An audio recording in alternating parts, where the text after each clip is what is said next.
Assalamualaikum warahmatullahi wabarakatuh. Innal hamdalillah nahmaduhu wa nasta'inu bihi wa nastaghfiruh wa na'udzu billahi min shururi anfusina wa sayyiati a'malina. May yahdihillahu fala mudilla lahu wa may yudlil fala hadiya lahu. Asyhadu an la ilaha illallah wahdahu la syarika lah wa asyhadu anna Muhammadan 'abduhu wa rasuluh. Sallallahu alaihi wa ala alihi wa ashabihi wa sallama tasliman katsira. Ya ayyuhalladzina amanu ittaqullaha haqqa tuqatih wa la tamutunna illa wa antum muslimun. Amma ba'd, fa inna asdaqal hadithi kitabullahi ta'ala wa khairal hadi hadi Muhammadin sallallahu alaihi wasallam wa syarral umuri muhdatsatuha fa inna kulla muhdatsatin bid'ah wa kulla bid'atin dalalah. Amma ba'd. Jamaah Jumat yang semoga dirahmati oleh Allah Subhanahu wa taala. Di awal surah Al-Baqarah Allah Subhanahu wa ta'ala menerangkan tentang sifat-sifat orang-orang yang bertakwa, bahwa orang yang bertakwa adalah orang yang beriman terhadap perkara gaib, beriman kepada Allah Subhanahu wa ta'ala, beriman kepada malaikat, beriman kepada hari kiamat, beriman terhadap perkara-perkara gaib yang diterangkan di dalam akidah Islam yang harus diimani dan diyakini. Kemudian dia harus mendirikan salat. Orang bertakwa pasti dia melaksanakan salat. Orang bertakwa pasti melaksanakan apa yang diperintahkan oleh Allah Subhanahu wa ta'ala. Kemudian orang yang bertakwa mengetahui bahwa pada dirinya ada hak orang lain, terutama ketika kaitannya dengan harta yang telah cukup takarannya dan telah sampai waktunya, maka dia harus memberikan kepada orang yang berhak. Lalu kemudian Allah Subhanahu wa ta'ala berfirman melengkapi tentang ciri-ciri atau siapakah orang-orang yang bertakwa itu. Walladzina yu'minuna bima unzila ilaika wa ma unzila min qablik, yaitu orang yang beriman kepada Al-Qur'an atau kepada apa yang diturunkan kepada Nabi sallallahu alaihi wasallam. Syekh Abdurrahman As-Sa'di ketika menjelaskan ayat ini, beliau mengatakan walladzina yu'minuna bil ghaib walladzina yu'minuna bima unzila ilaika huwal Qur'an was sunnah. Beliau mengatakan bahwa yang diturunkan kepada Nabi sallallahu alaihi wasallam yaitu Al-Qur'an dan sunnah. Al-Qur'an dan sunnah. Sebab Allah Subhanahu wa ta'ala berfirman, wa anzala 'alaikal kitaba wal hikmah, bahwa Allah wa anzalallahu 'alaikal kitaba wal hikmah, Allah telah menurunkan kepadamu wahai Muhammad Al-Kitab yaitu Al-Quran, dan Al-Hikmah itu adalah sunnah atau hadis-hadis Nabi sallallahu alaihi wasallam. Kaum muslimin jamaah Jumat yang semoga dirahmati oleh Allah Subhanahu wa ta'ala, beriman kepada apa yang telah Allah Subhanahu wa ta'ala turunkan kepada Rasulullah sallallahu alaihi wasallam, ini berarti kita beriman kepada Allah Subhanahu wa ta'ala, bahwa Allah yang menurunkan Al-Quran. Kemudian kita beriman kepada malaikat, bahwa Allah menurunkan Al-Quran melalui malaikat Jibril. Kemudian kita beriman kepada Nabi sallallahu alaihi wasallam, bahwa Al-Quran ini sampai kepada Nabi sallallahu alaihi wasallam. Kemudian kita beriman kepada kenabian dan kerasulan Rasulullah sallallahu alaihi wasallam. Kita mengimani bahwa Al-Quran ini telah disampaikan seluruhnya. Puramana na peletukan Nabi Muhammad sallallahu alaihi wasallam, tidak ada yang tersembunyi. Al-Quran 30 juz dan terdiri dari 114 surah. Tidak ada yang mengatakan bahwa Al-Quran itu 40 juz, 30 juz yang zahir, yang kelihatan, dan 10 juznya tersembunyi. Nabi sallallahu alaihi wasallam telah menyampaikan semua Al-Quran dan kita bisa membacanya. Lalu kemudian beriman kepada apa yang telah diturunkan kepada Nabi berarti kita harus menerima lafaz dan maknanya. Kita tidak hanya sekedar menerima Al-Quran ini sebagai kitabullah, tapi kemudian maknanya kita harus terima. Kita harus meyakini kebenarannya, keseluruhannya. Jangan kemudian seperti orang Yahudi, lalu kemudian sesuai dengan hawa nafsunya dia ikuti. Tapi jika tidak sesuai dengan keinginan dan hawa nafsunya, dia kemudian tinggalkan. Seperti pembahasan atau hal tersebut tidak terdapat di dalam Al-Quran. Beriman kepada apa yang diturunkan kepada Nabi sallallahu alaihi wasallam berarti kita mempercayai semua isi Al-Quran dan semua yang dibawa dan disampaikan oleh Nabi sallallahu alaihi wasallam dari hadis-hadis yang sahih itu adalah hak. Kita harus imani dan kita harus laksanakan.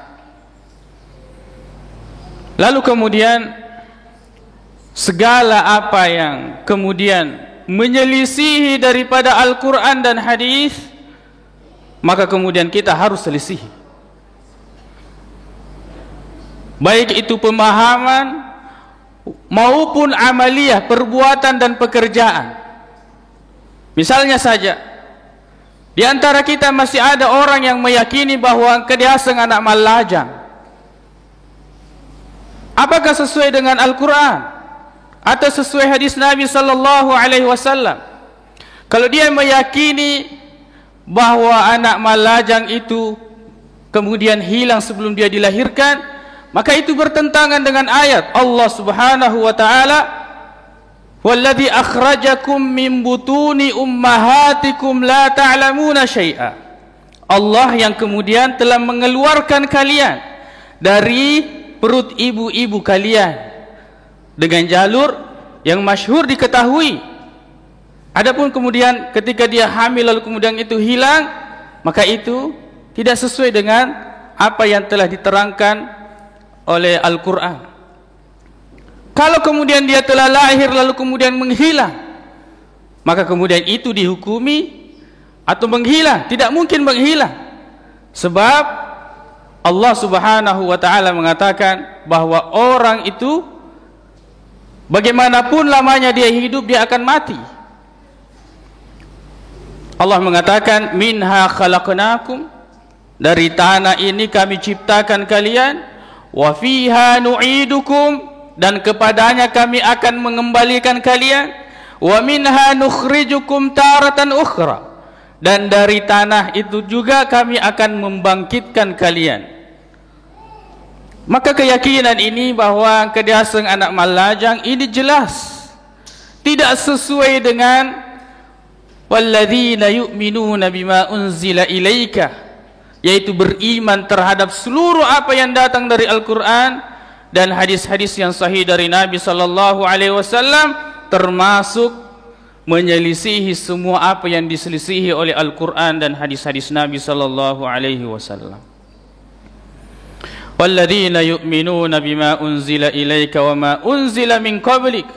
Kita pun harus beriman terhadap semua kitab yang diturunkan kepada nabi-nabi sebelum Rasulullah sallallahu alaihi wasallam, seperti Taurat, Injil, Zabur, suhufnya Ibrahim dan Nabi Musa. Kita beriman kepada kitab-kitab itu dalam kemurniannya, bahwa Allah Subhanahu wa taala telah menurunkan kitab-kitab itu kepada nabi-nabi sebelum Nabi sallallahu alaihi wasallam, dan kita mengimani itu datangnya dari Allah. Allah turunkan kepada nabi-nabi yang telah dipilih. Di sini padahal Al-Quran itu turun belakangan. Lalu kenapa kemudian disebutkan lebih awal? Sebab Al-Quran ini muhaimin, Al-Quran ini kemudian menyempurnakan, kemudian Al-Quran ini adalah kitab satu-satunya yang menjadi penutup, tidak ada lagi kitab setelahnya. Maka kemudian disebutkan beriman kepada Al-Quran dan beriman kepada kitab-kitab yang diturunkan sebelum Al-Quran atau kepada nabi-nabi sebelum Nabi sallallahu alaihi wasallam. Maka inilah di antara sifat-sifat orang yang bertakwa. Wabil akhirati hum yuqinun. Dan disebutkan di sifat yang terakhir di awal surah Al-Baqarah ini, dan mereka adalah orang-orang yang yakin terhadap akhirat. Percaya kepada akhirat ini adalah merupakan pendorong yang paling kuat seseorang itu untuk kemudian beramal, untuk dia beramal menghindari, untuk kemudian Allah subhanahu wa ta'ala akan memasukkan dia ke dalam surga dan kemudian menyelamatkan dia dari api neraka. Beriman kepada akhirat adalah kemudian sesuatu yang membuat seseorang itu bisa ikhlas di dalam beramal, bisa bersabar terhadap apa yang Allah subhanahu wa ta'ala berikan ujian padanya di dunia ini. Sebab dunia ini adalah sementara. Kemudian ketika tiba waktunya, semua kita ini akan kembali. Inna lillahi wa inna ilaihi raji'un. Kita ini milik Allah subhanahu wa ta'ala, dan kita semua akan kembali kepada Allah subhanahu wa ta'ala. Maka dunia yang kita lihat ini, dan boleh jadi kita tertipu dengan dunia, dan boleh jadi kita kemudian masuk dalam jebakan dunia, boleh jadi kita termasuk dalam firman Allah subhanahu wa ta'ala, alhaakumut takatsur. Celakalah bagi orang-orang yang suka menumpuk-numpuk hartanya, hatta zurtumul makabir, padahal kemudian dia akan meninggal. Sebanyak apapun yang kita kumpulkan, seperti itu yang akan kita pertanggungjawabkan. Mau kita gunakan semuanya atau sebagiannya, apa yang kita pernah kumpulkan di muka bumi ini akan dipertanyakan dari mana dan bagaimana kita menggunakannya. Maka kemudian di akhirat kita akan dihisab dengan semua apa yang kita lakukan di muka bumi ini, dengan semua apa yang kita kumpulkan di muka bumi ini. Yang halal tentu akan menjadi nikmat dan jawaban yang akan kemudian menambah pahala kita atau meninggikan derajat kita di sisi Allah subhanahu wa ta'ala. Tapi jika kita kumpulkan dari hal-hal yang tidak halal atau perkara yang haram, maka kullu lahmin nabata minal haram, setiap daging yang tumbuh dari sesuatu yang haram, fannaru aula bih, maka nerakalah yang lebih pantas baginya. Maka inilah yang disebutkan di awal surah Al-Baqarah tentang sifat orang-orang yang bertakwa, beriman kepada yang gaib, mendirikan salat, mengeluarkan zakat dan mengeluarkan infaknya, kemudian beriman kepada Al-Quran dan kitab-kitab yang diturunkan kepada nabi-nabi sebelum Rasulullah sallallahu alaihi wasallam, dan mereka adalah orang-orang yang percaya terhadap akhirat. Dunia ini hanyalah permainan, bahwa dunia ini lahwun wa la'ib, adalah permainan dan sendagurau. Wa inna daral akhirata lahiyal hayawan law kanu ya'lamun. Dan sesungguhnya negeri akhirat itu adalah hayawan. Hayawan itu dari kata al-hayah, artinya benar-benar kehidupan yang nyata. Seandainya kemudian kita mengetahui, aqulu qauli hadza wa astaghfirullah li wa lakum.